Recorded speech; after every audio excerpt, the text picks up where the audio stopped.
This is one of my party pieces. I've done this presentation or a version thereof on numerous occasions before. I think there's at least one person here who heard me do this in August 1995 as my second ever Glastonbury lecture. I've done one at a Weston conference, I've done one at Megalithomania, but this version today is undoubtedly in its most appropriate and potent setting. Everything that you're going to hear is featured in my book, The Michael Line, the Kabbalah and the Tarot. And in terms of the necessary attitude towards all of this, I'm going to do a slight variant on a Crowley quote. In this lecture, it's spoken of the Sephiroth and the paths, spheres, planes, and many other things which may or may not exist. It's immaterial whether they exist or not.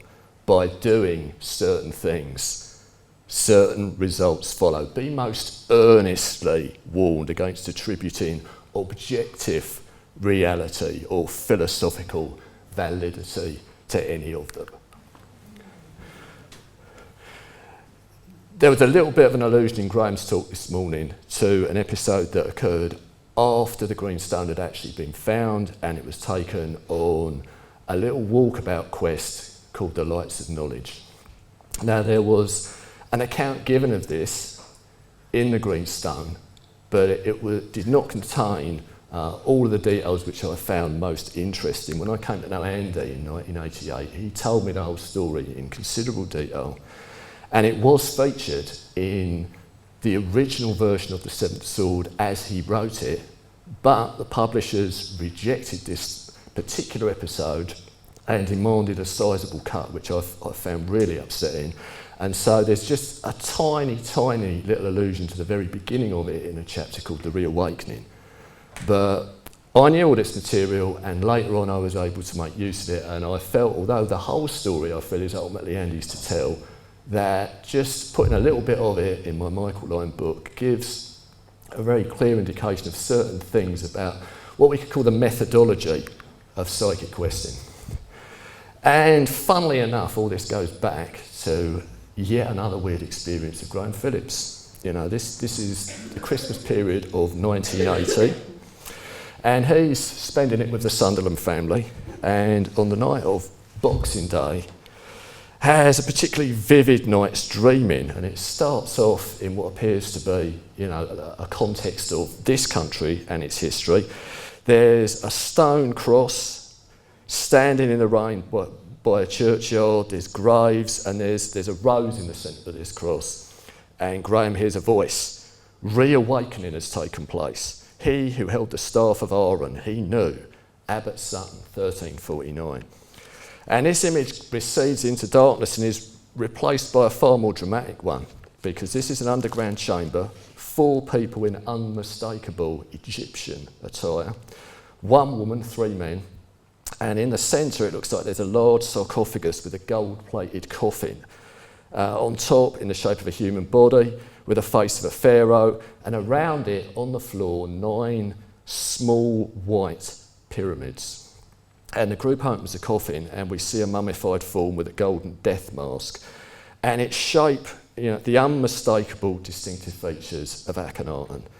And just beneath the Uraeus serpent headband, across the forehead, set into this mask, is the green stone.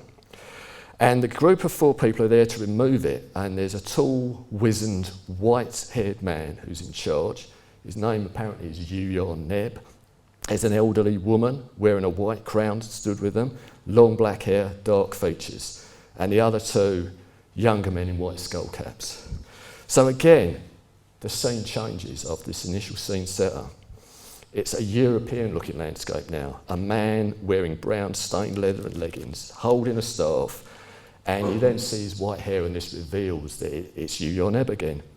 And there's a group of others accompanying him, you know, maybe 15 or so. They emerge into a clearing.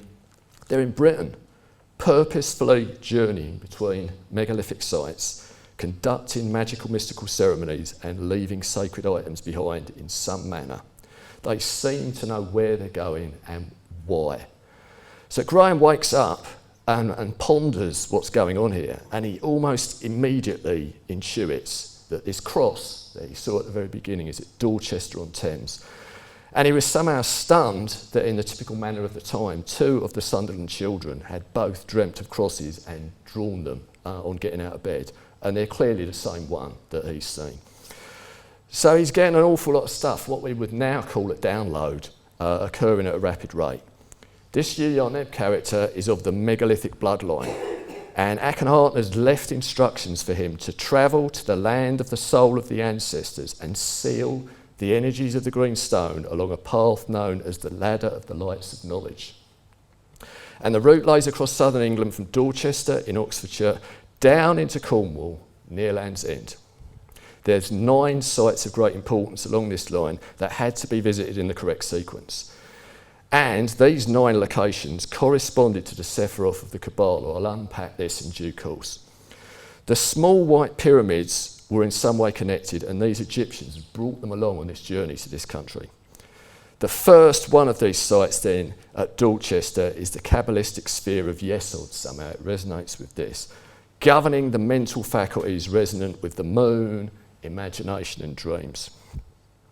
And this influence will have been picked up on down through the ages by intuitive types who may have left things in place that reflected that. And this Abbot Sutton of Graham's dream was an example. He'd been associated with dreams and prophecy and had left carvings in place in the church showing sleeping monks. Again, this is all psychic material, this is yet to be verified. And had designed a window frame with an image of a dreaming monk with a tree sprouting from his head that traced out area of the windows above as if mapping different states of consciousness. Yu-Yarneb followed a particular magical protocol to close down some of the functioning of the various sites until some future time when they would be reawakened. Questers of the future would need to find and interact with guardians of different types.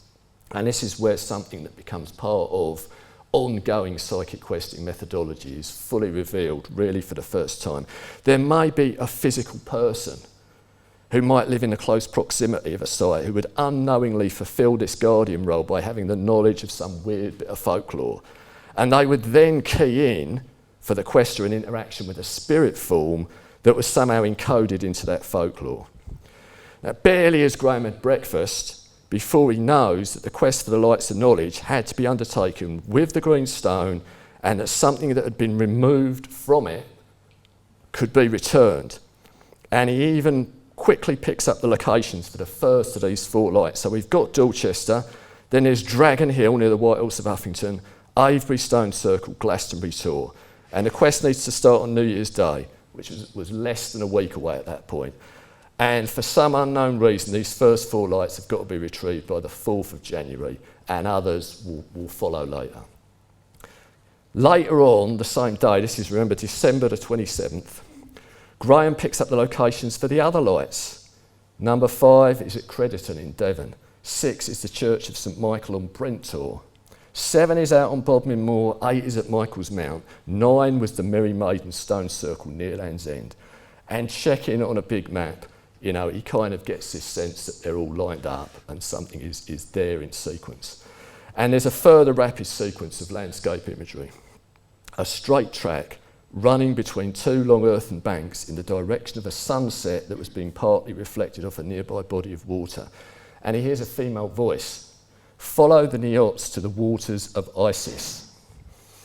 When the imagery ceased, Graham was clear the quest should start at Dorchester Abbey Church and that the earthen bank path and the mysterious waters of Isis were nearby. Yu-Yarneb and his group had been in the same area over 3,000 years earlier. So a group gathers on New Year's Day 1981, including Andy Collins, at Dorchester, and an impressive amount of Graham's initial material is proven to be accurate. Abbot Sutton was certainly for real, as was the lantern cross, which did indeed have a rose in its centre. What we have here is what's called a Jesse window. Inside the church, there are the carvings of sleeping monks, the strange window design of the sleeping figure and the tree. Another of the group had independently dreamed the same image as Graham, and there it was. And it did date from Abbot Sutton's time, and it is fairly unique. It's this motif, the Jesse tree. He's the father of King David, and the dream is of the future royal house of Israel that would ultimately conclude with Jesus. So there's a little bit of the Kabbalistic yesod there for those who know that kind of stuff. It's about the foundation, a standard term for that Sephiroth. And the actual carving, as opposed to the glass itself, you can clearly see it's some kind, it is a tree.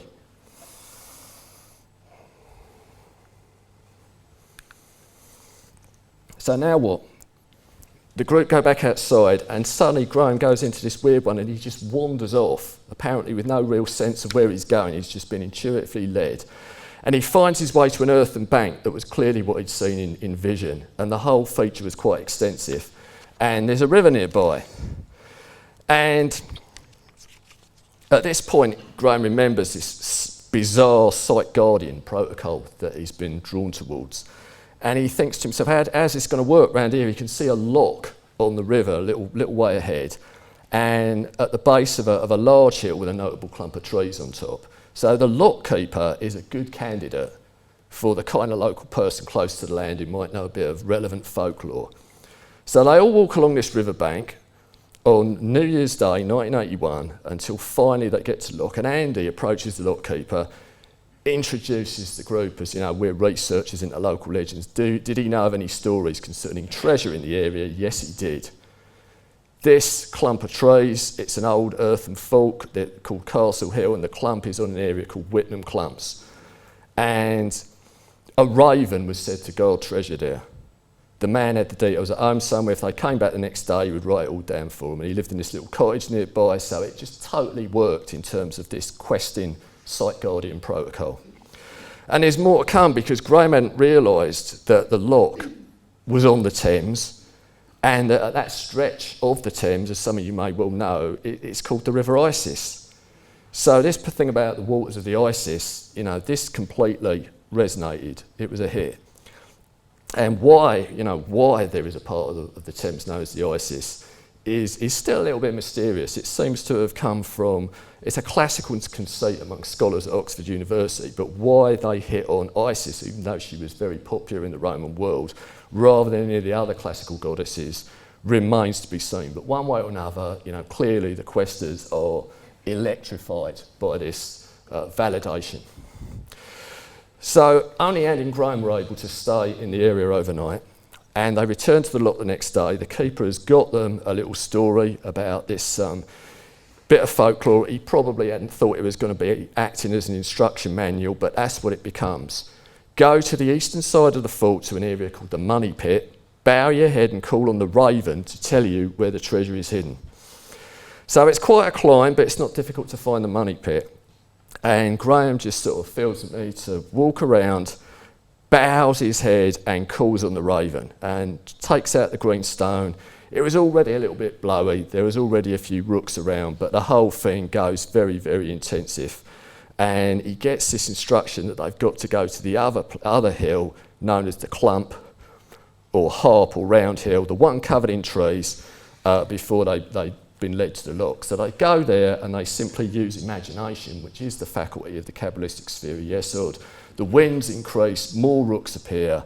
Graham finds a few feathers lying on the ground and puts three of them together in a kind of fleur-de-lis design on the ground, and suddenly feels this burst of energy through his body, like an electric shock, and he knows that somehow this first light has been retrieved.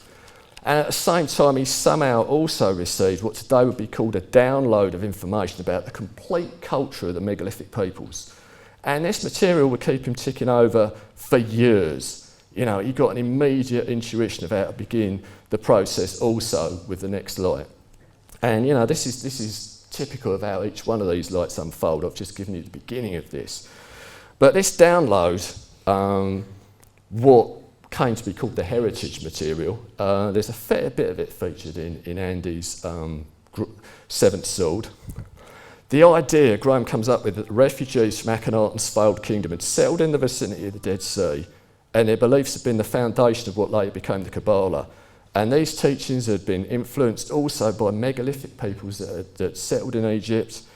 and the Jewish tradition of Moses receiving his secret teachings on Sinai, this is all an offshoot of this. And this is the beginning of material that leads Graham to act of God. It was interesting for me seeing Graham and Andy on Ancient Aliens, up at the Ring of Brodgar and so on. Parasearch number 3, dating from way back when, a whole load of psychic material from Graham. There's actually a diagram of the prototype Kabbalah of the Dead Sea mystics that he called the Lance Star on the back of it, and also a whole bunch of material about how the megalithic culture, which he was calling the Lan people, began up in the Orkneys. There's a whole bunch of material that kind of follows through and has been developed. And all of this comes out of a kind of brainstorm during this period. One way or another, we've got this idea that all these sites are actually on or very near to the famous Michael ley line, and that this is known about in megalithic times and was a conduit of remarkably complex energy. Now, most of us will have come into contact with the idea about the Michael line from firstly viewing the view over Atlantis. It's generally held that the first presentation of it in modern times is by John Michel in this book.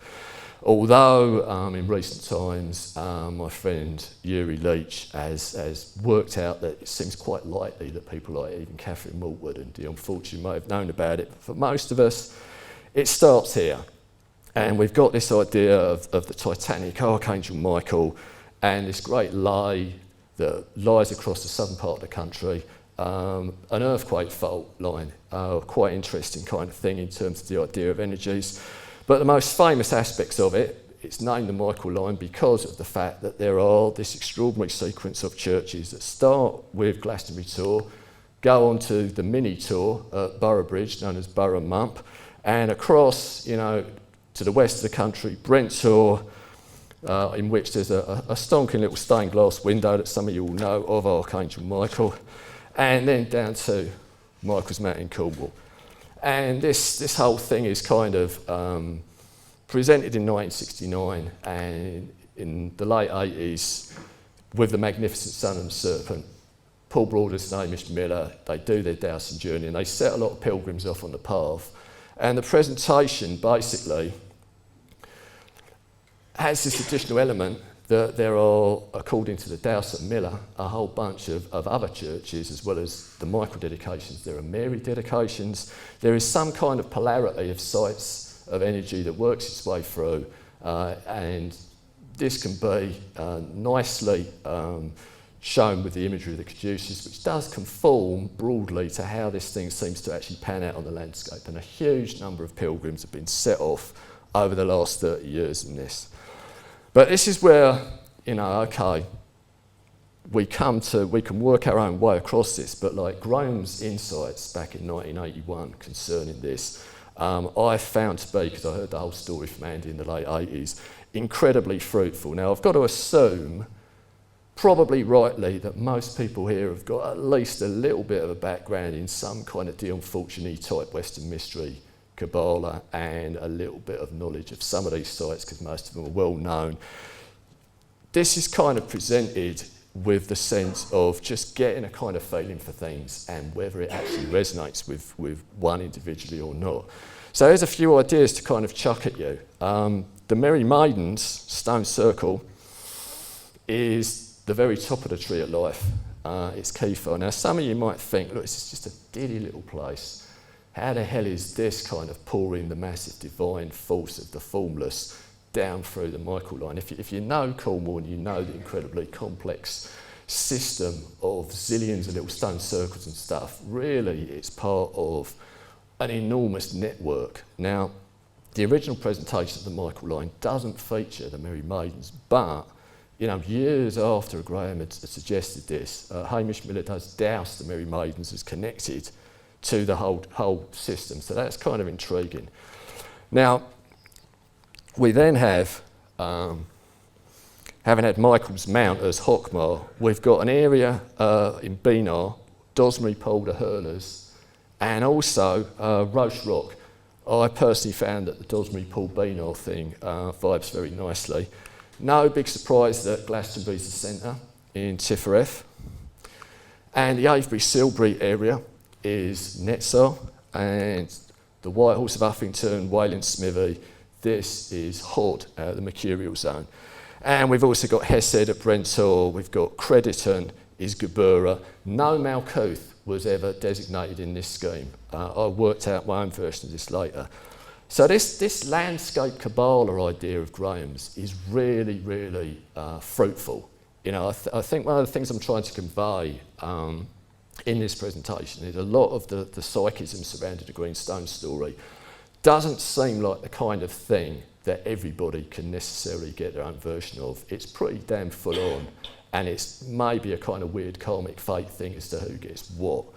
But from all this, there are things that we can all make our own results out of.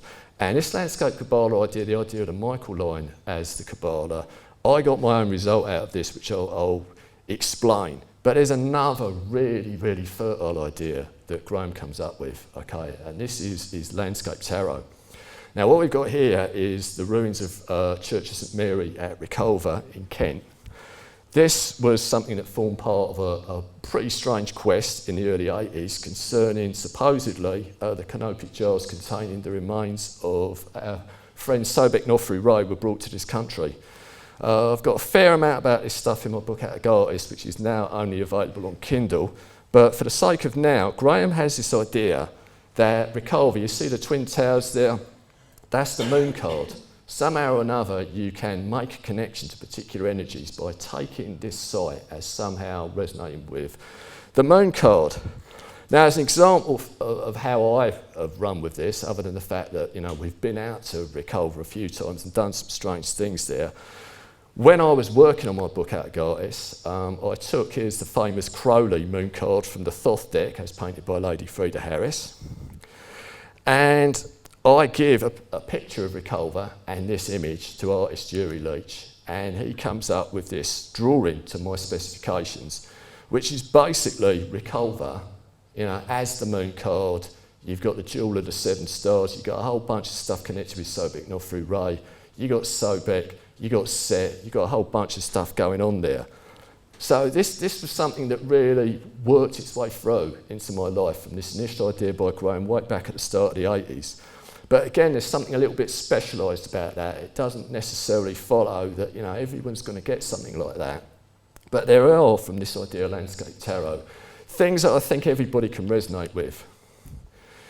If you take, for example, here's the Way Ace of Wands.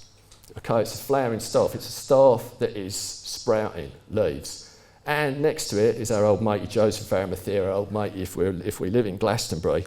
So look, you know, this is back in the good old days before this thing got hacked down in a Poesian series of episodes. The Holy Thorn, you could definitely take that as being an Ace of Wands site in many respects. If you put yourself in the vicinity and just contemplated it, there are maybe things that would come to you that might not otherwise do that would be quite fruitful. And another idea, for example, the famous chalice well in Glastonbury, that could be an Ace of Cups. So you've just got this idea of landscape tarot, and it's a vibey one, it really is. You know, I invite you to come to your own inspirations concerning this. So I heard all about the lights of knowledge that had happened back in 1981. I heard all about landscape tarot. In 1991, back in the time when basically the questing group at the time were willing to engage in absolutely anything that seemed like a good idea. There'd been an occasion in 1990, in the summer of 1990, I'd come down to Glastonbury with Alex Langstone, and we'd just been having this daft conversation about, you know, at the time there's things like these car rallies, like the Lombard RAC car rally, and you see these mud-splattered cars going along 90 miles an hour from one place to another, and the idea came up, what about a Michael Line rally? You know, these sites are supposed to align to the Beltane sunrise over the Mayday bank holiday weekend. What if you tried to do the whole thing, all of it, in 3 days? You know, one thing's for certain, it'd be magic for the modern era, because, you know, even if people knew about it in the past, the Knights Templars, you know, they would have had to have done it on horseback. Nobody would have done it at 90 miles an hour listening to Dead Can Dance and Osric Tentacles. This would be music for the, whole methodology for the modern epoch. So we put this idea forward and we said, yeah, well, let's do it. May 1991, the Michael Line Rally. But it's a question of how do you make it all hang together? You know, what's the continuity? So here's William Blake's Albion. It had been suggested more than once that the Michael line is somehow a spine of an Albion figure. And indeed in the Sun Serpent, there's a village in Suffolk called Eye. So this inevitably has made people think that the head of the Albion figure is going to be that way round. But I thought of Graham's material, and I thought of, you know, Keith down in Cornwall, and I started to get other ideas. You know, we have this Kabbalistic figure, Akhenaten, on which can be mapped the Sephiroth of the Tree of Life, and which can be mapped, you know, it's our own body, and it's also the greater cosmic figure in the macrocosm. I knew, you know, that William Blake was into the Kabbalah. I knew that his idea of Albion was probably something that had a little bit of a Kabbalistic kind of sense to it. So I just decided to take it as read, as a potential, you know, game with reality. What if we treat Albion as like Albion, Adam, Cadmon? You know, how do we get that to work? So you've got this sense of you're going to have Keithor up at the top and so forth. And then I'm thinking, well, how do I make it work? How do I actually make that work? And I thought of the tarot. I thought Graham's Landscape Tarot. I thought the middle pillar. And I remembered, you know, according to the Golden Dawn and Crowley attributions, that the card from Keithor down to Tifereth, Glastonbury, from the Merry Maidens down at Glastonbury will be the High Priestess. The card from Tifereth, Glastonbury, down through to Yesod at Dorchester will be Temperance. And I felt that Bury St Edmunds was a potentially interesting Malkuth. The reason for that being that it was, not only have we got a ruined abbey there like Glastonbury, but we've got a legend concerning the person that was the patron saint of England before St George. There's real strong roots and foundation there. So we thought, okay, and that'd be the world card. From Dorchester down to Bury St Edmunds would be the world card. So how, you know, I played around with this in my head to see if I could make this seem like it would work. So there's Glastonbury Abbey. It's like, there are a number of different terror pathways that come down towards Tifereth, but I'm just working with the middle pillar, so where am I going to land it? And it was pretty clear to me immediately that it was going to be Glastonbury Abbey. So here's a very famous version, you know, Waite's High Priestess. And this was where I decided that I was going to anchor this thing in the crypt of what's generally called the Mary Chapel. Strictly speaking, it's St Joseph's Chapel downstairs, but since the floor caved in on it, it's just all one big space. It's the Mary Chapel. And if you see down there, there's the altar. Many of you have been there. Many of you will know this. Just on the wall behind it, there is a kind of a rectangular carving of a crucified Christ. And it's kind of, there was something about that just dinged my bells. And I remembered, because a friend of mine at the time was working quite heavily with the Mythic Tarot, we had this image of the High Priestess in the Mystic Tarot, and you can see that you've got this doorway behind her onto the open landscape beyond. And I immediately thought to myself, this is how we're going to do this. This is how we're going to visualise this. If we're in the Mary Chapel in Glastonbury Abbey, and we start to visualise something along the lines of the High Priestess, we will see this open doorway behind her where that carving is, and we will see the Merry Maidens through that. And, you know, this idea got hold of me, and I thought the main thing that I'm going to use, the strongest visual element perhaps, is Crowley's High Priestess, because I love this veil. I just love this veil across this figure. So this is what we did, you know, picture the scene.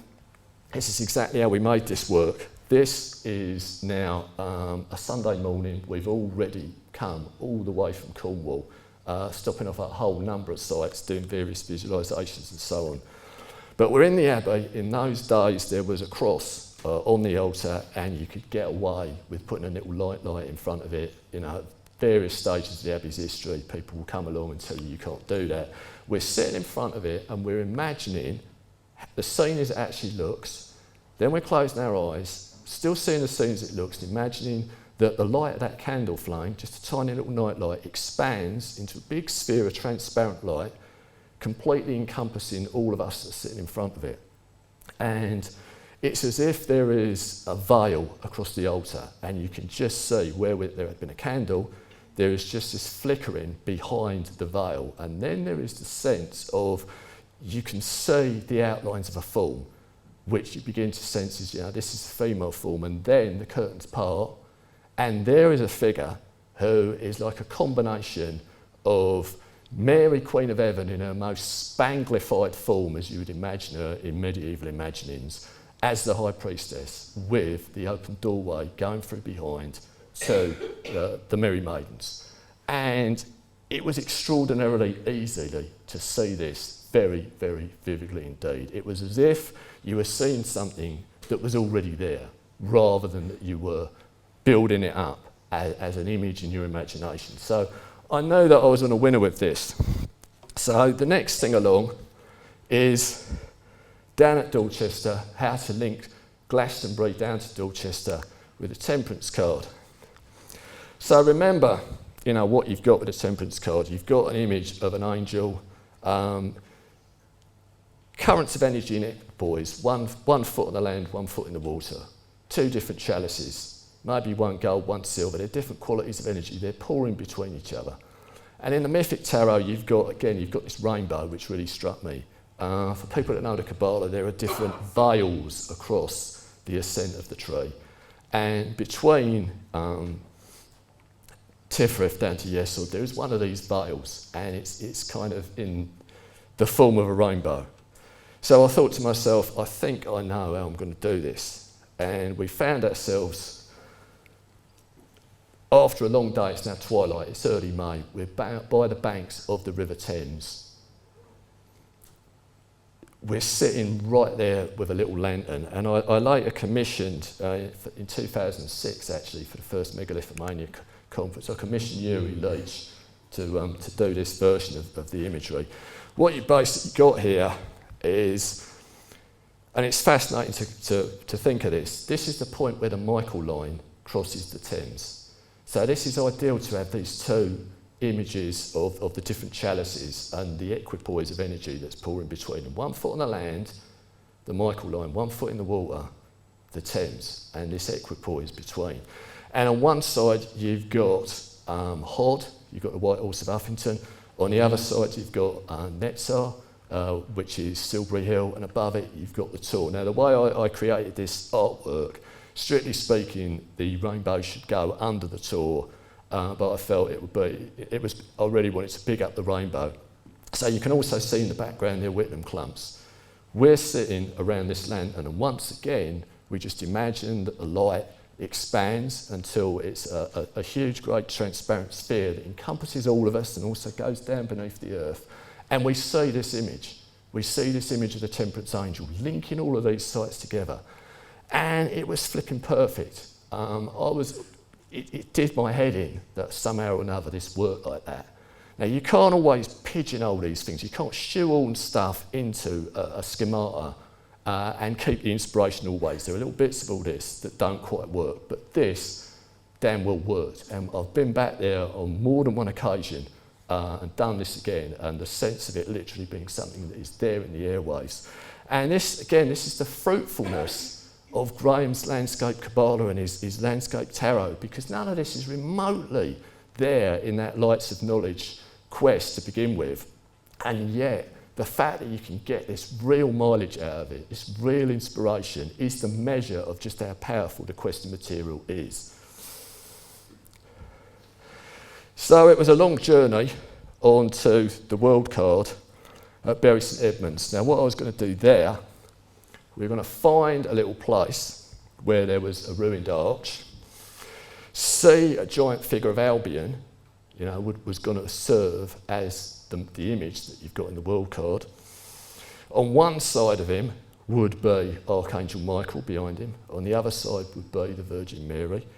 There would be a golden sun rising behind him, and when it got to the point above his head, then Michael and Mary would reach towards it, and it would be as if they'd crowned Albion. So this seemed a nice image. And yeah, we went there and we visualised this. And I'm glad we didn't record it because it'd be too embarrassing, we sung Blake's Jerusalem. very, very badly in the middle of the afternoon amongst a whole bunch of tourists, just showing that, making a policy statement. So yeah. But here it got weird. We've been following this kind of Kabbalistic landscape, methodology, schemata. But it's the golden age of psychic questing. We've got some psychics that are fully up and running. We've got Debbie who's at the absolute peak of her manifestation powers and visionary abilities at that time. And we're in the Abbey and she sees some weird-ass ceremony being carried out, something Masonic. Reckons it's in the first decade of the 20th century. It's something that's going on just before the coronation of Edward VIII. Something to do with divine kingship. Excalibur movie, King of the Land of One, all that kind of stuff. And what's really strange about it is that one of the people that she sees in this vision has got, a robe on, whatever. It's as if he turns round and he clocks that she's seen him. And at that point, he's got something in his hand, he throws it at her, boof, side of the head. Deb's saying, I've got this thing in my head now. Now, we kind of know from previous experience what that maybe meant. What that maybe meant was there's an artefact out there, and Deb's now kind of got it honed in on her radar. Maybe we're going to get a manifestation here. Let's not get too excited about it. What we didn't know at the time is Edward VIII was like pretty much top Freemason in the country at the time. Yeah, he visited Bury St Edmund's Abbey. We didn't know about that at the time. The last place on our itinerary is the ruins of a place called Hopton Church. This was a church that had burned down in the late 19th century. But Hamish Miller had doused that it's the last point where these two polarity currents meet, and then the whole thing just goes off over a caravan site and onto a beach and off into the North Sea, I think. So we go there, and we had a whole bunch of people on board. We had a massive amount of people. Now, Deb had been periodically seeing, during the course of the journey, it started in Cornwall, but it got quite strong when we were in Glastonbury. It's particularly at the Chalice Well. She was seeing images of a lion and a unicorn. And, they're images associated with the Royal Coat of Arms. And she felt that it was just like we've been running with this Michael-Mary polarity that Miller and Broadhurst had laid out. This was another expression of the same thing that was somehow, enabling us to go, even deeper into this. So we made our way into the Tower ruins. And there was a whole bunch of people with us, and Deb started to feel, there's something here. There's something here. But the group of people, it wasn't just the main questing group at the time. We had to be, maybe a little bit naughty and make out, all right, we're done, we're going home now. Whereas in fact, Deb felt, just a few of us, we need to go back, and maybe she could get this thing if it was just left, more in solitude. So we went back as just in the first real intimations of twilight. It's just starting to get dark. And we make our way, this is the Tower region. And Deb's literally holding her hand out like it's a dowsing rod. She's being led to this vicinity. Now, at that point, in recent times, they've really cleaned this place up. They've really spruced it up. It's not in this ruin form at all now. It's nice gardens and so forth, but it's what it's like then. That's a photo taken at the time. And, she's saying quite clearly, look, down here. So we have to get a whole bunch of brambles out of the way. There's bits of broken brickwork. There's a whole bunch of stuff that we've got to get out of the way. And then we start to dig down in the ground. And I'm right there. I'm bending down like that, really keeping an eye on what is going on. And I'm seeing earth gradually sort of being scraped away. And then there's a little glint of something. And this gets fully uncovered. This. obviously it's a lion and a unicorn. It's surprising how long it took for us to find out that it's a Royal Fusiliers cat badge. That's what it is. It's got this old-fashioned lead paint on it. Who knows what on earth it's doing there, man? Maybe something to do with the First World War, somebody that had died. What's it doing under the ground there? It's profoundly mysterious. But in terms of anchoring, the journey, because we'd worked on a theme that we were pilgrims on the path of light, and we'd started off in this formless divine light of Kefar in Cornwall, and we'd slowly worked down into the earthly realm, to the four elements of Malkuth, into the realm of manifestation.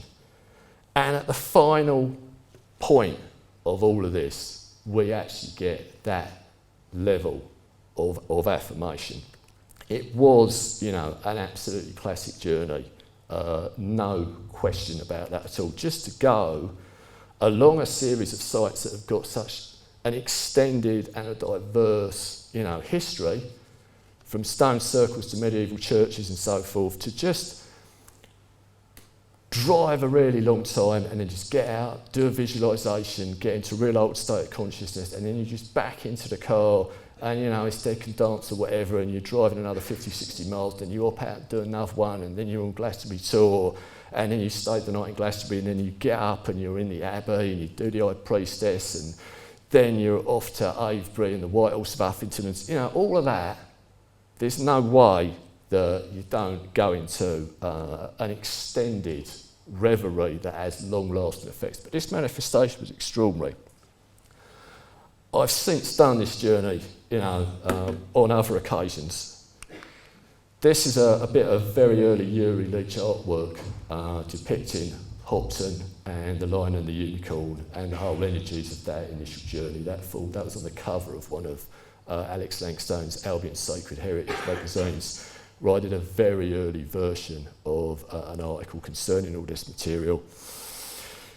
So all that's in my book. Now the thing is, I did the whole journey again, the entire length of the Michael line in 1992. This is where I still lived in Essex. The third day of the journey, there's not an awful lot to do, most of it is packed into the first few days. Since I've been in Glastonbury, I've done it another 3 times when I've gone down to Cornwall and just gone as far as Dorchester on Thames.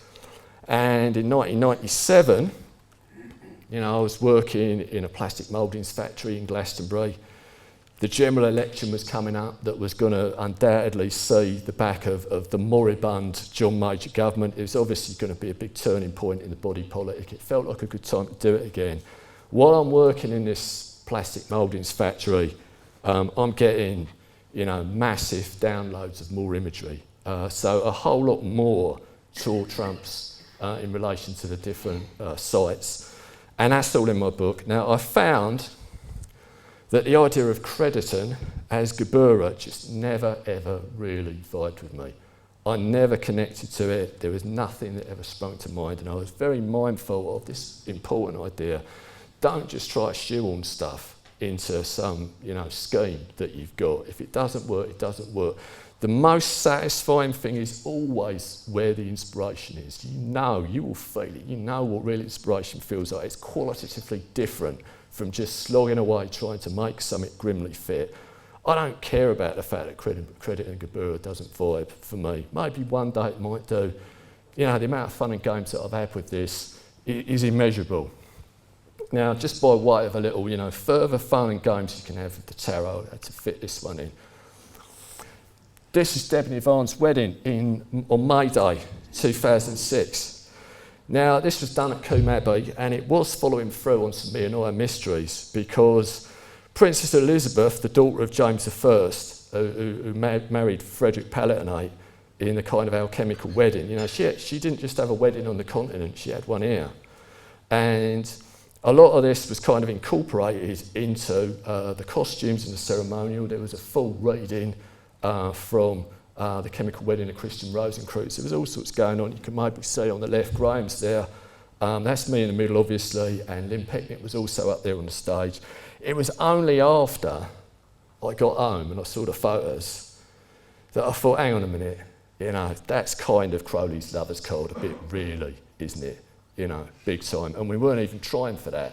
That just kind of is an example of when certain magical things all line up, and when you're just absolutely full of this stuff, just as part of your living mental furniture, that it's alive, that you interact with it. Things like this are just able to happen far more easily. So these ideas, as I say, you don't have to be taken by fate, by karma, by some weird destiny to be part of some epic, mystical, magical saga out there in the landscape.